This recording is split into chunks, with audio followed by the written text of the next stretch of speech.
야담 능소화를 찾아주셔서 감사합니다. 구독, 좋아요, 알림 설정 꼭 눌러주세요. 옛날 강원도 깊은 산골에는 병든 아버지를 모시고 사는 어린 처녀 금심이 있었습니다. 금심은 효심이 깊어 수년째 병든 아버지의 병수발을 해왔지요. 어느 날 금심은 아버지의 임종을 지키며 마지막 목소리에 귀를 기울였습니다. 이 검은 내 목숨만큼 소중하단다. 그리고 내가 죽거든 한양 이약 선생을 찾아가거라. 금심은 아버지의 손을 잡고 눈물을 참으며 고개를 끄덕였습니다. 아버지가 남긴 유일한 유산은 청풍이라 새겨진 검뿐이었지요. 그렇게 아버지는 숨을 거두고 금심은 울면서 양지 바른 곳에 묘를 써드렸습니다. 그리고 아버지의 유언대로 한양 이약 선생을 찾아 길을 떠났지요. 산에서 자란 금심에게 바깥 세상은 무척 낯설기만 하였지요. 수일 만에야 한양에 도착한 금심은 한양 거리를 보며 당혹감을 감추지 못했습니다. 한양 거리에는 수많은 사람들이 오가며 고래등 같은 기와집도 무척 많았지요. 이곳이 한양인가? 이곳은 정말 딴 세상 같구나. 아가씨, 이 비단 어떠시오? 시골에서 올라오셨어? 얼굴이 고우니 비단이 잘 어울릴 것이요. 비단은 필요 없소이다. 그런데 혹시 이곳을 아시오? 금심은 아버지가 남긴 편지에 적힌 장소를 내밀었습니다. 상인은 고개를 갸웃거리더니 대충 방향만 알려주었지요. 금심은 감사 인사를 하고 발걸음을 옮겼습니다. 해가 서쪽으로 기울자 금심은 점점 불안해졌습니다. 골목은 더욱 좁아지고 사람들의 시선은 낯선 시골 처녀에게 꽂혔지요. 이약 선생의 거처를 찾기 전에 하룻밤 묵을 곳부터 찾아야겠다. 주변을 살피던 금심은 작은 사당 하나를 발견했습니다. 사람의 기척이 없는 것을 확인한 그녀는 조심스레 안으로 들어갔지요. 청풍검을 품에 안은 채 금심은 낯선 도시에서 첫날 밤을 맞이했습니다. 다음 날 아침 금심은 사당을 나와 다시 거리로 나섰습니다. 아침 햇살이 비추는 한양 거리는 이미 사람들로 붐비고 있었지요. 금심은 아버지가 남긴 편지를 손에 쥐고 지나가는 사람들에게 주소를 물어보았습니다. 허나 대부분의 사람들은 바쁜 걸음을 멈추지 않았지요. 이보시오, 말씀 좀 묻겠소. 이약 선생의 거처가 어디쯤인지 아시오? 비켜라. 나는 바쁜 사람이다. 금심은 한숨을 내쉬며 거리 한켠에 서 있었습니다. 그런데 그때 한 부부가 다가왔지요.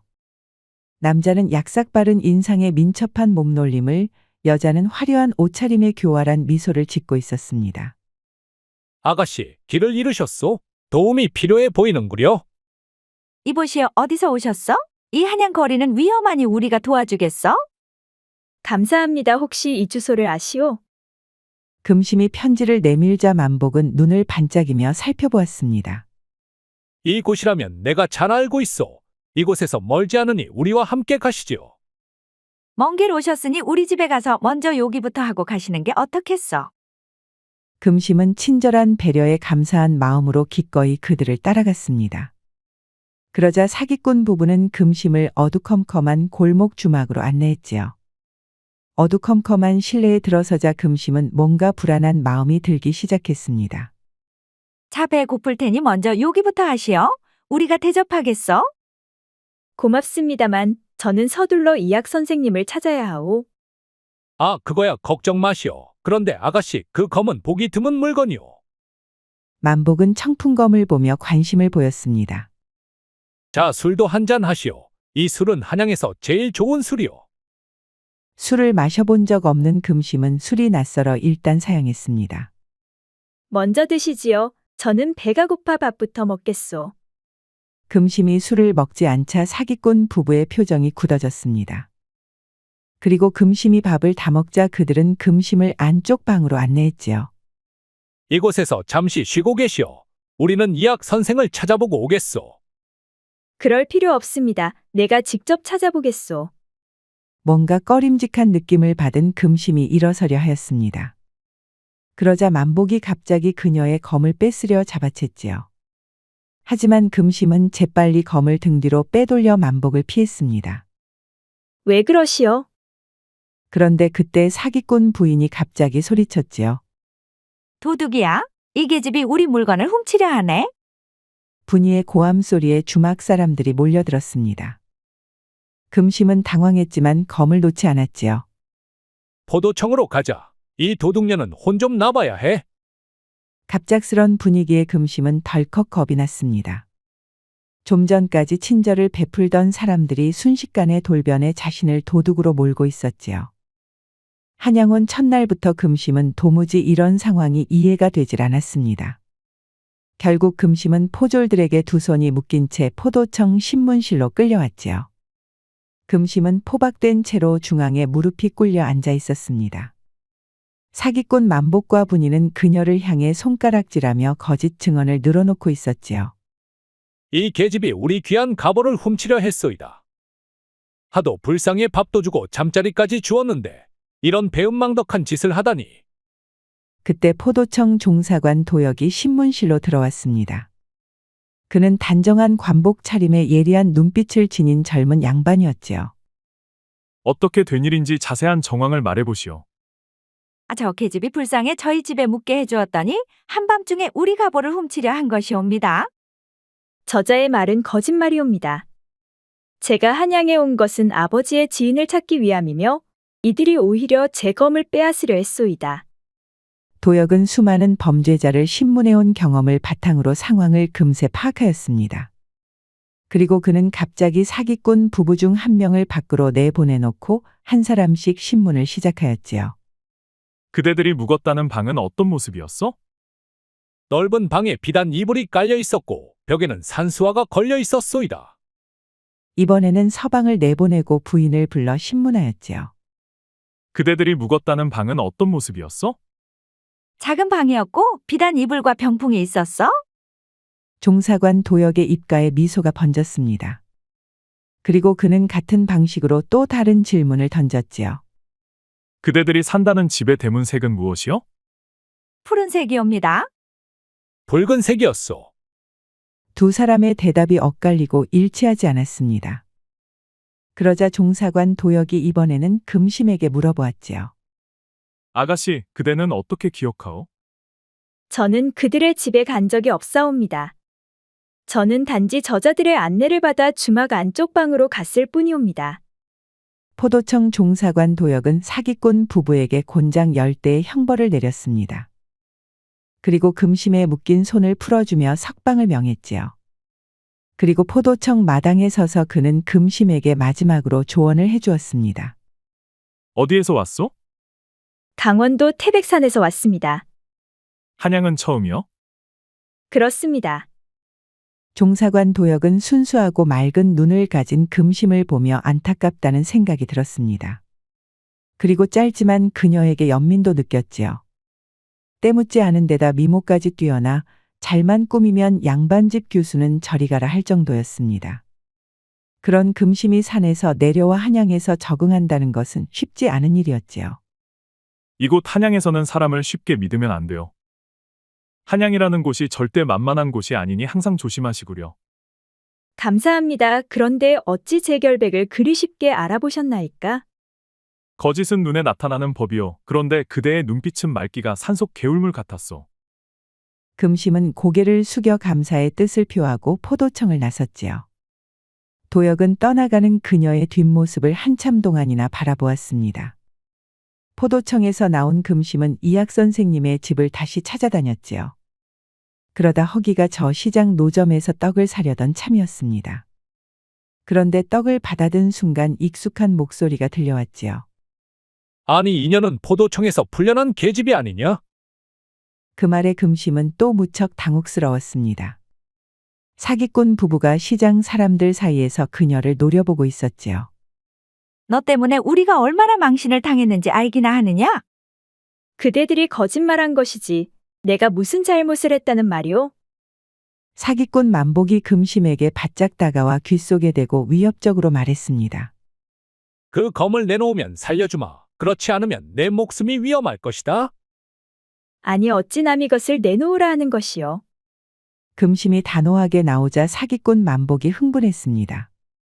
이 미친 계집년 같으니라고. 오냐 오늘 내 손에 한번 죽어봐라.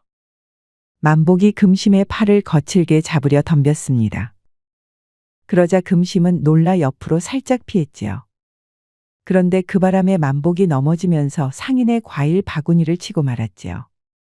과일은 쏟아져 이곳저곳으로 대굴대굴 굴러갔습니다. 그러자 이를 구경하던 주변 사람들이 웃음을 터뜨렸지요. 그런데 그때 멀리서 포도청 술락꾼들의 모습이 보였습니다. 그러자 사기꾼 부부는 얼굴이 창백해졌지요. 이번엔 봐주마. 하지만 다음에 걸리면 절대 봐주지 않을 것이다. 그리 말해놓고 사기꾼 부부는 황급히 사람들 틈으로 사라져갔습니다.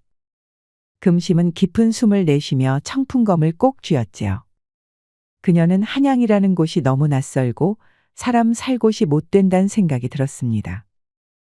그 후 금심이 한양에 온 지 나흘이 지났지만 아직도 이학 선생의 거처는 여전히 찾지 못했지요. 그녀의 배는 고팠고 가져온 얼마 안 되는 돈은 이미 바닥이 났지요. 이학 선생을 어떻게 해야 찾을 수 있는 것일까? 금심은 꼬르륵 소리 나는 배를 움켜쥐고 이학 선생을 찾아다니다가 길가에 앉아 잠시 쉬었습니다. 그런데 지나가는 양반들이 홀로 앉아있는 금심을 보고 거지 쳐다보듯 하였지요.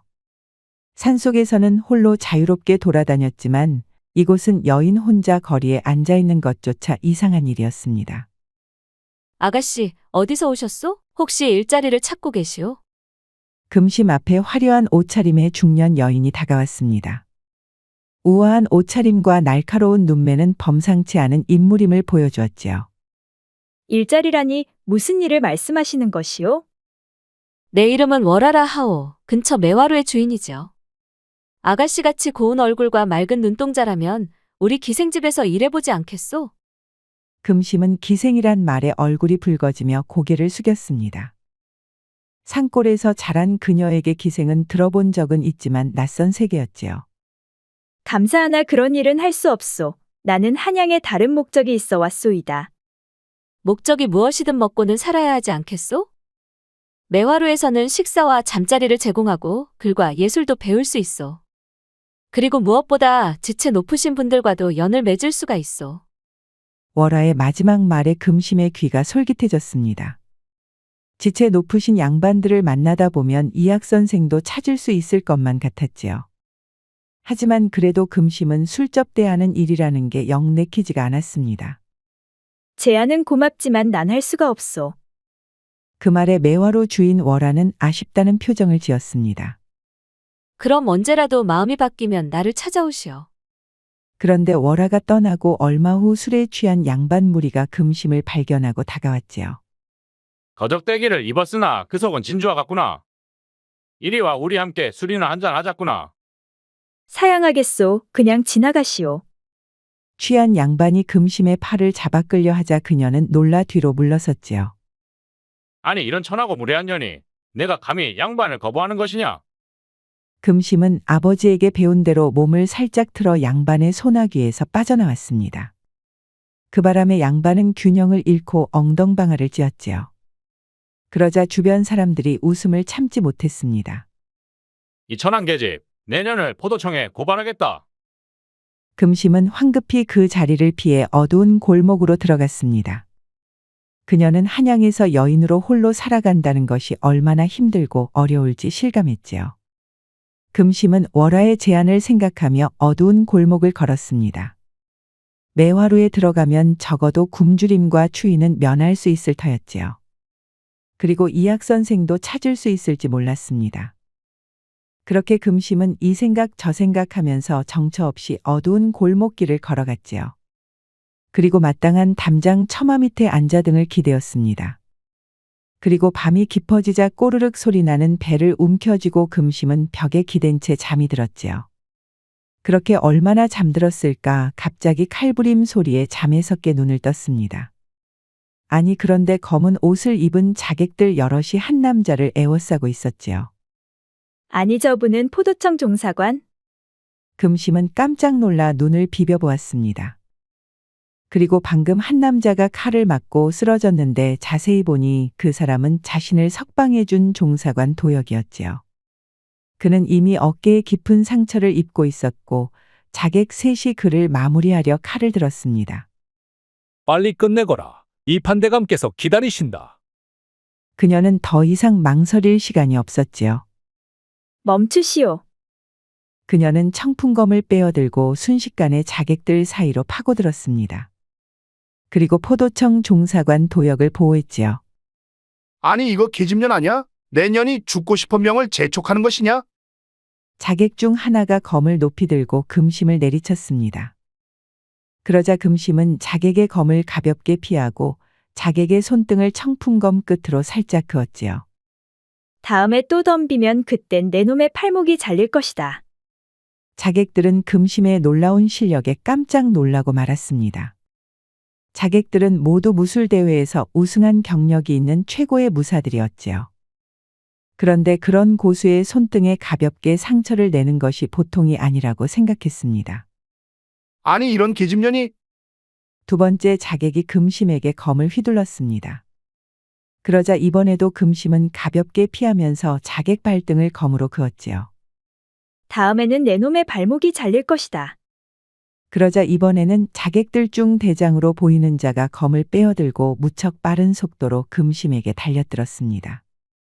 그러자 금심은 종사관 도역을 보호하면서 자객대장의 검을 막았지요. 그리고 정광석화처럼 빠르게 자객대장의 목을 청풍검으로 스쳤습니다. 그러자 자객대장의 목에서는 피가 줄줄 흘렀지요. 다음번엔 내 놈의 목이 잘릴 것이다. 자객들은 마치 귀신에 홀린 듯 했습니다. 지금까지 단 한 번도 경험해 보지 않은 무르르듯이 부드러우면서도 날카로운 검술이었지요. 검의 방향을 전혀 예측할 수 없는 신기에 가까운 검법이었습니다. 그러다 보니 자객들은 자신들이 상대할 수 있는 자가 아니라는 것을 깨달았지요. 그리고 자객들은 순식간에 어둠 속으로 사라져 버렸습니다. 그러자 금심은 얼른 도역을 가까운 폐가로 옮겼지요. 그의 상처에서는 피가 계속 흘러나왔습니다. 금심은 재빨리 자신의 옷을 찢어 도역에 상처를 지혈했지요. 종사관 도역은 희미한 의식 속에서도 금심의 얼굴을 바라보았습니다. 그대는 도역은 말을 잇지 못하고 다시 의식을 잃었습니다. 금심은 아버지에게 배운 의술로 도역을 응급 치료하였지요. 다행히 중요한 곳은 피했구나. 금심은 도역의 옷을 벗겨 상처를 치료하던 중 그의 품속에서 떨어진 문서를 발견했습니다. 문서에는 이판대감 이경의 비리라는 글자가 적혀 있었지요.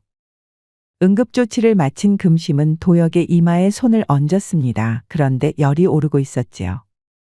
그녀는 밤새 도역의 곁을 지키며 아버지에게 배운 지혈과 약초로 그를 치료했습니다. 그리고 이틀 후 종사관 도역이 눈을 떴지요. 그리고 그는 몸을 일으켰습니다.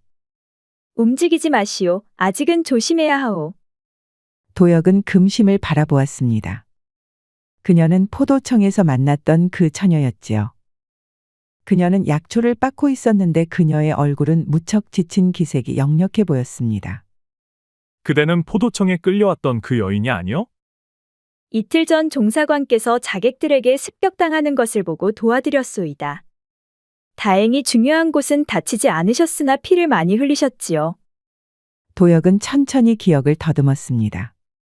자객들의 습격 그리고 어떤 여인이 어둠 속에서 갑자기 나타난 기억. 그런데 그 여인이 엄청난 실력으로 자객들을 물리치던 희미한 기억이 떠올랐지요. 그대가 나를 구해주셨구려. 그런 상황을 보았더라면 누구라도 그리했을 것이요. 도역은 금심을 유심히 바라보았습니다. 비록 누더기 옷을 입긴 하였으나 그 속에 있는 사람은 참으로 대단한 사람이 틀림없었지요. 그대는 보기와 다르게 참으로 신비한 존재 같구려. 검술로 나를 지키고 의술로 나를 살렸으니 그대는 나의 생명의 은인이요. 과찬이십니다. 저는 단지 아버님께 배운 대로 했을 뿐이요. 그런데 어쩌다 그런 위험에 빠진 것이요. 나는 살인사건을 조사 중이었소. 헌데 그들 뒤에는 몇몇의 조정의 대신들이 연관되어 있었소. 그래서 그들이 자객을 보낸 것이었군요. 그런 것 같소. 그런데 한양에는 무슨 이유로 올라온 것이요? 아버지께서 운명하시기 전 이학 선생님을 찾아가라 하셨습니다. 아니 그렇소? 이학 선생님은 내 스승이시자 학문의 대가이시오. 그런데 그대가 찾는 분이 이학 선생님이라니 참으로 기이한 인연이요. 며칠 후 종사관 도역의 상처가 어느 정도 아물자 두 사람은 이학 선생의 거처로 향했습니다. 도역은 금심의 부축을 받으며 천천히 걸었지요. 금심은 드디어 이학 선생을 만날 수 있다는 생각에 기대가 부풀었습니다. 그녀는 아버지의 과거에 대해 아는 바가 거의 없었지요. 이학 선생을 만나면 아버지에 대한 이야기도 들을 수 있다는 생각에 금심은 기대가 되었습니다. 그대 아버지는 어떤 분이셨어?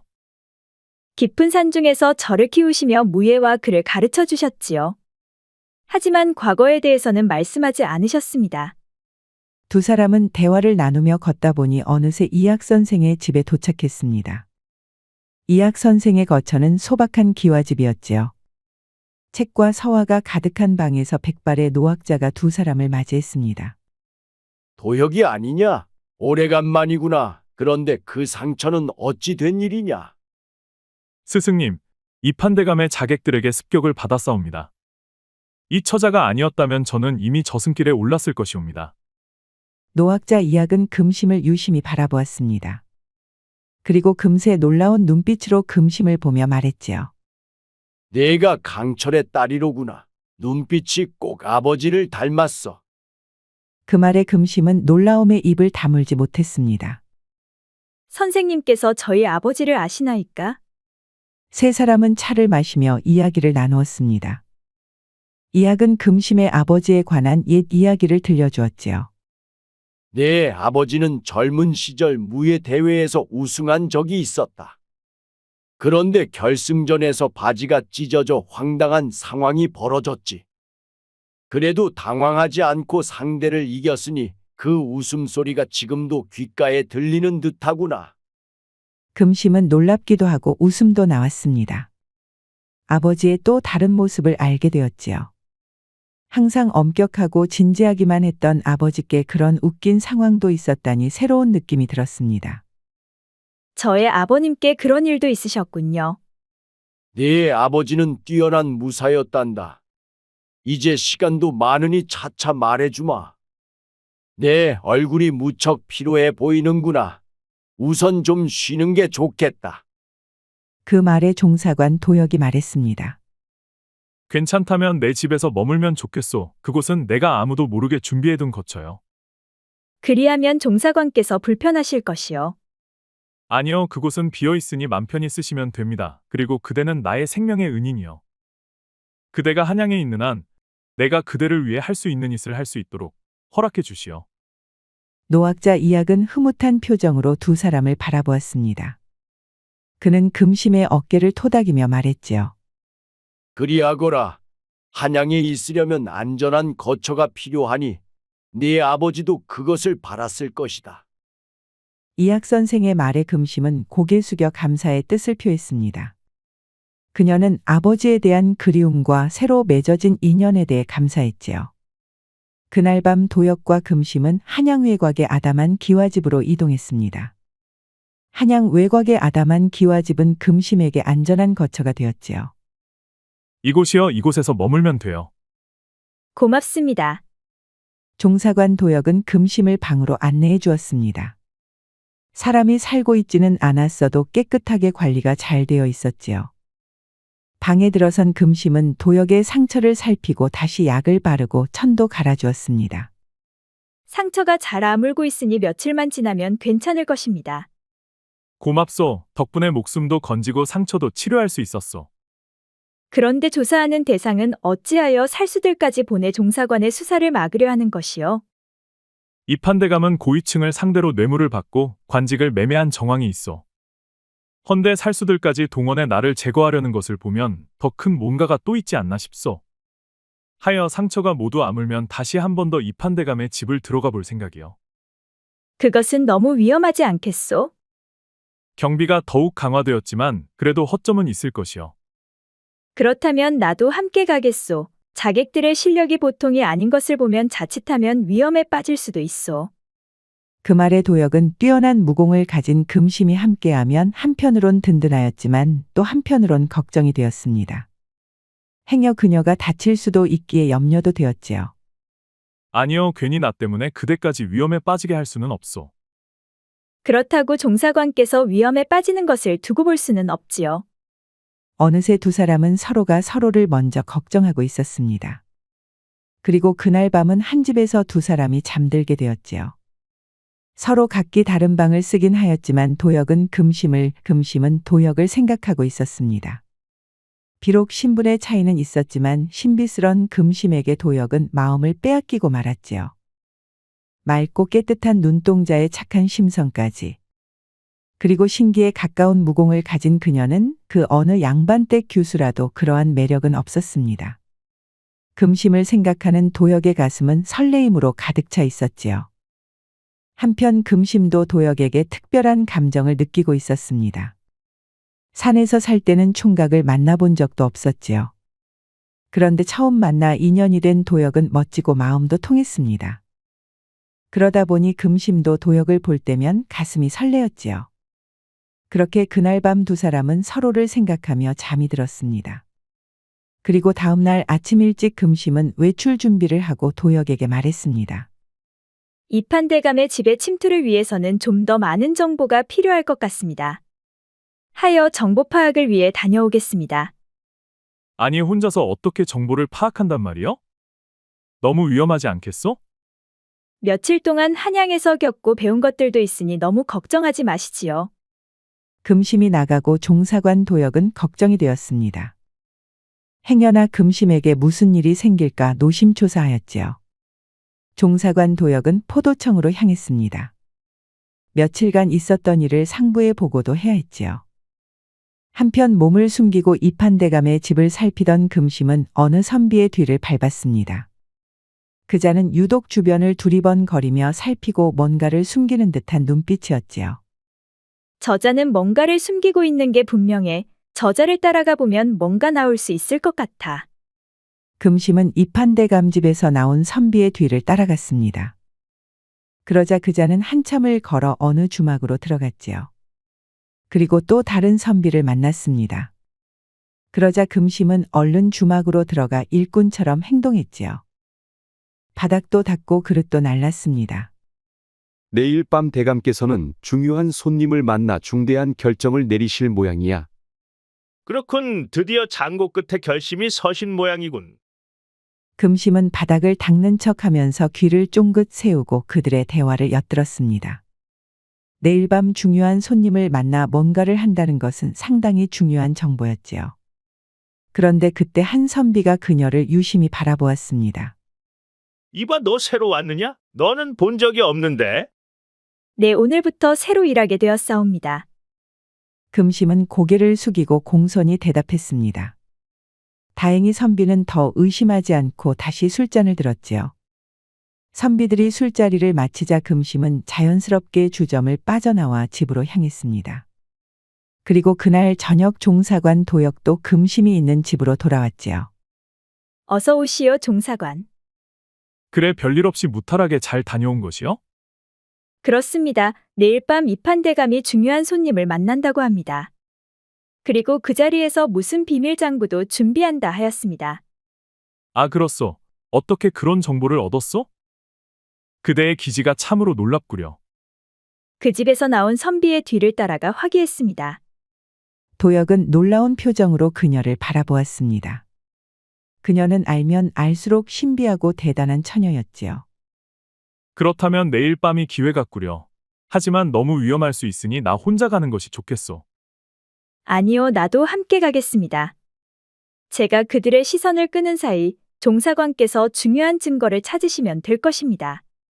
도혁은 금심이 걱정되었지만 금심이 너무 완고하니 어쩔 수 없이 금심과 함께 하기로 하였지요. 다음 날 먹구름이 몰려와 어둠이 짙게 깔린 깊은 밤이었습니다.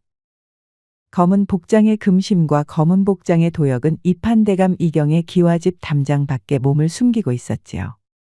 지금이 경비병들이 순찰을 마치고 교대할 시간입니다. 지금 들어가야 합니다.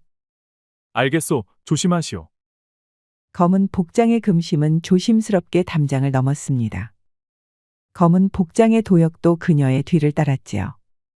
그들은 경비병의 횃불을 피해 이판대감의 안채 뒤로 이동했습니다. 그리고 안에서 흘러나오는 말에 귀를 기울였지요. 그래, 장부는 가져왔느냐? 네, 가져왔사옵니다. 좌상께서는 오늘 다른 일이 있다 하여 제게 보냈습니다. 이판대감은 장부를 받아 훑어보며 말했습니다. 되었다. 이거면 왕세자는 끝을 낼 수 있겠어. 왕세자를 끌어내리고 이훈대군을 왕세자로 추대하면 조정은 우리 손에 들어온다. 자네는 이것을 내 서재 비밀 장소에 잘 넣어두거라. 알겠습니다, 대감. 선비는 장부를 가지고 서재로 향했습니다. 그러자 두 사람도 어둠 속에 몸을 숨기며 조용히 서재로 향했지요. 잠시 후 선비는 장부를 서재에 두고 밖으로 나왔습니다. 그러자 검은 복장의 도역과 금심은 몸을 숨기고 서재 안으로 들어갔지요. 서재 안에는 수많은 서책과 문서가 가지런히 정리되어 있었습니다. 두 사람은 재빨리 서류들을 살피기 시작했지요. 그리고 잠시 후 도역이 말했습니다. 여기 있소. 장부와 비밀 문서를 찾았소. 그럼 서둘러 빠져나가야 할 것 같습니다. 밖에 상황이 이상한 기운이 느껴집니다. 두 사람이 서재에서 빠져나오려는 순간 갑자기 이판대감의 경비병들이 칼을 빼든 채 달려들었지요. 도둑이다. 모두 잡아라. 내가 저들을 맡을 테니 어서 먼저 빠져나가세요. 검은 복장의 금심이 먼저 서재에서 뛰쳐나와 마당으로 자리를 옮겼습니다.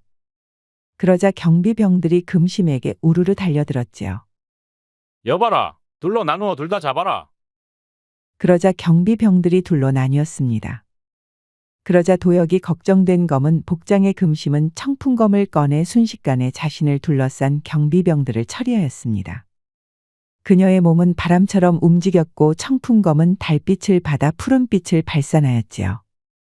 이판대감의 경비병들은 청풍검 앞에서 추풍낙엽 떨어지듯 떨어졌습니다. 10여 명의 무사들이 눈 깜짝할 사이에 땅바닥에 나뒹굴고 있었지요. 그 모습을 본 다른 경비병들이 기겁을 하였습니다. 도역도 너무 놀라 입을 다물지 못했지요. 아니, 이 건법은 흑검의 건법이다. 그 말에 다른 경비병들은 공포에 질려 얼굴이 창백해졌습니다. 금심은 어느새 도역을 둘러싼 경비병들을 제거하고 있었지요. 그 동작이 어찌나 빠른지 마치 형체 없는 귀신을 보는 듯했습니다. 그러자 나머지 경비병들이 무기를 내던지고 걸음아 나 살려라 달아나기 시작했지요. 귀신이다, 귀신이야. 검은 복장의 금심은 경비병들이 도저히 상대할 수 있는 상대가 아니었지요. 마지막 경비대장까지 쓰러뜨린 금심은 도역의 손을 잡고 담장을 뛰어넘었습니다. 그리고 두 사람은 한양 외곽 숲길로 들어섰지요. 도역은 두 눈을 크게 뜨고 금심을 바라보았습니다. 그는 경이로운 눈으로 금심을 보았지요. 앞전에 희미한 모습으로 금심이 싸우는 것을 본 적은 있었지만 맑은 정신으로 똑바로 본 것은 처음이었습니다. 그대의 검술은 내가 본 어떤 무사보다 뛰어나오. 그런데 흑검이라는 말이 무슨 뜻이요? 그 말에 검은 복장의 금심은 잠시 침묵했습니다. 그리고 그녀는 깊은 숨을 내쉬며 도역을 바라보았지요. 저는 아버님께 검법을 배웠습니다. 허나 아버님은 자신에 대한 말씀이 전혀 없었지요. 그대의 아버지는 단순한 무사가 아니었던 것 같소. 어떤 분이셨는지 무척 궁금하구려. 저도 이학 선생님을 통해 아버님의 이야기를 들어야 알 것 같습니다. 도역은 더 많은 질문을 하고 싶었지만 금심을 생각하여 우선 이학 선생의 거처로 찾아갔지요. 도역은 마음속으로 금심에 대한 궁금증과 그녀를 제대로 알고 싶은 마음이 가득했습니다. 동이 틀 무렵 옷을 갈아입은 두 사람은 이학 선생의 거처에 도착했습니다. 무슨 일이 있었느냐? 두 사람 모두 표정이 상기되어 있구나. 스승님 이판대감의 비리 증거와 왕세자를 치려는 문건을 찾았사옵니다. 그 말에 이학은 놀란 듯이 도역을 보았습니다. 도역은 품속에서 찾아온 문서를 보여주었지요. 이자가 결국 이를 저지르려 하였구나. 권력을 탐한 자 권력으로 무너지리라. 그런데 스승님 금심낭자의 아버님에 대해서 궁금합니다. 아버님은 어떤 분이셨나요? 저도 아버님에 대해서 무척 궁금합니다. 도역의 말에 이학은 잠시 망설였습니다. 그리고 이내 조심스럽게 말문을 열었지요. 이제 때가 왔구나. 내 아버지도 이 순간을 위해 너를 준비시켰을 것이다. 내 아버지는 흑검이라 불리던 검객이었다. 하지만 그것은 일반에 알려진 이름일 뿐 실제로는 왕실의 비밀 호위대 흑호위의 수장이셨지. 그 말에 종사관 도역의 눈이 갑자기 커졌습니다. 흑호위는 전설처럼 전해 내려오는 왕실의 비밀 조직이었지요. 금심의 아버지 흑검 강철은 왕의 직속 호위대장이었다. 그는 뛰어난 무예와 충직함으로 왕의 신임을 받았다. 하지만 15년 전 이판대감 이경의 반역 모의를 발견하고는 위험에 처하게 되었다.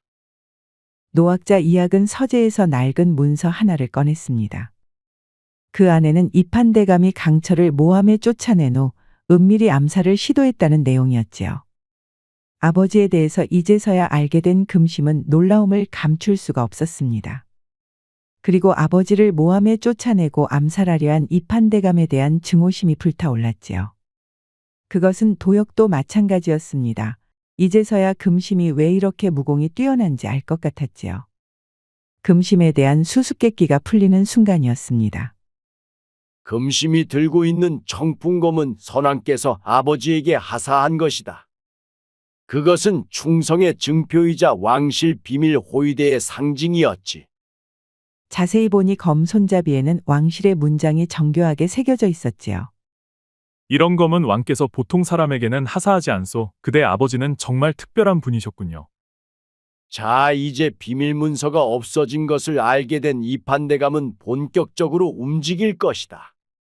그러니 늦기 전에 움직여야 한다. 이판대감이 움직이기 전에 우리가 먼저 주상 전하를 만나야만 하느니라. 세 사람은 동이 트기 전에 서둘러 궁으로 향했습니다. 아니, 스승님께서 이른 새벽부터 어쩐 일이신지요? 전하께서 급히 찾으신다 하여 새벽부터 달려왔네.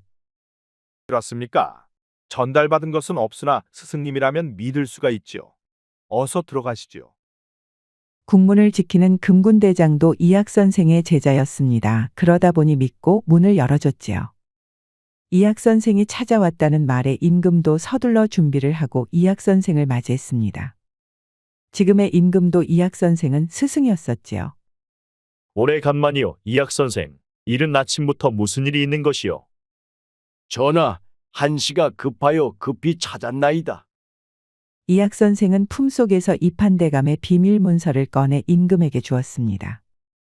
그러자 임금은 문서들을 살펴보고 얼굴이 붉게 달아올랐지요. 결국 이 자가 이런 속셈을 가지고 있었구려. 이것 때문에 그동안 그 자들이 왕세자를 견제했던 것이요. 여봐라, 금군을 끌고 가 이 명단에 있는 자들을 모두 잡아들이라. 이것은 영문이라.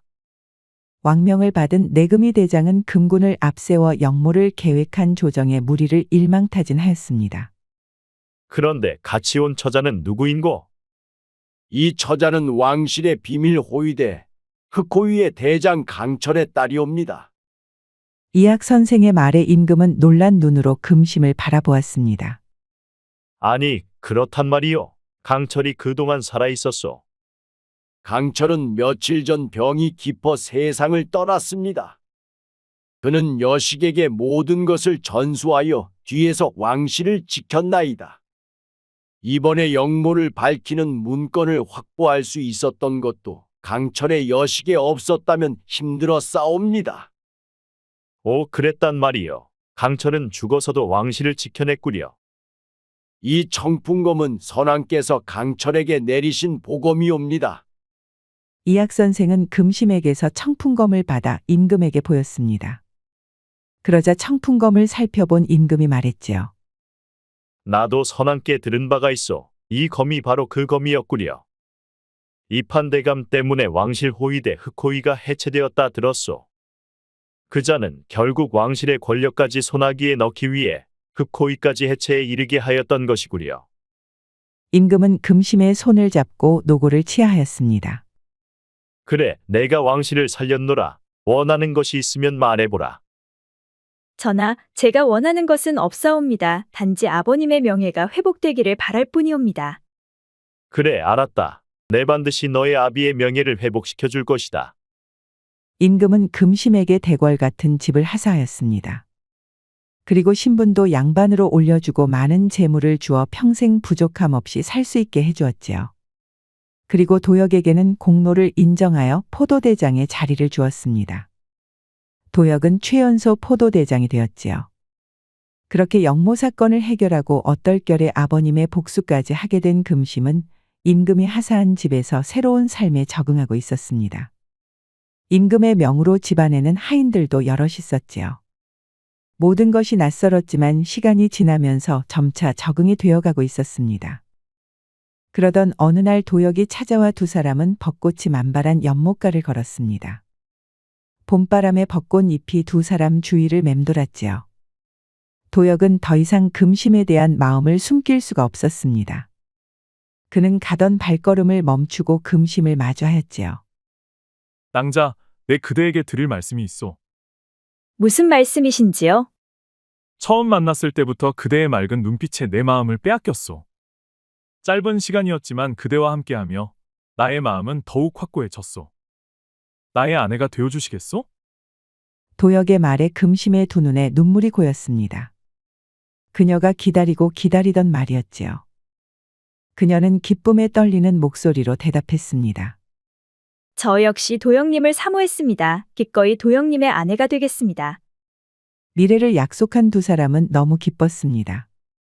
도역은 금심을 벌아간고 싱글벙글 좋아했지요.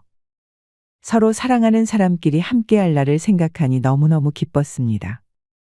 그날 밤 도역은 부모님을 찾아가 말했습니다. 아버지 어머니, 금심과 저희 혼인을 승낙해 주십시오. 말도 안 되는 소리. 어찌 양반 가문의 자제가 상민과 혼인한단 말이냐? 아버님, 금심은 흑호의 수장의 딸이며 왕실의 신임을 받던 가문입니다.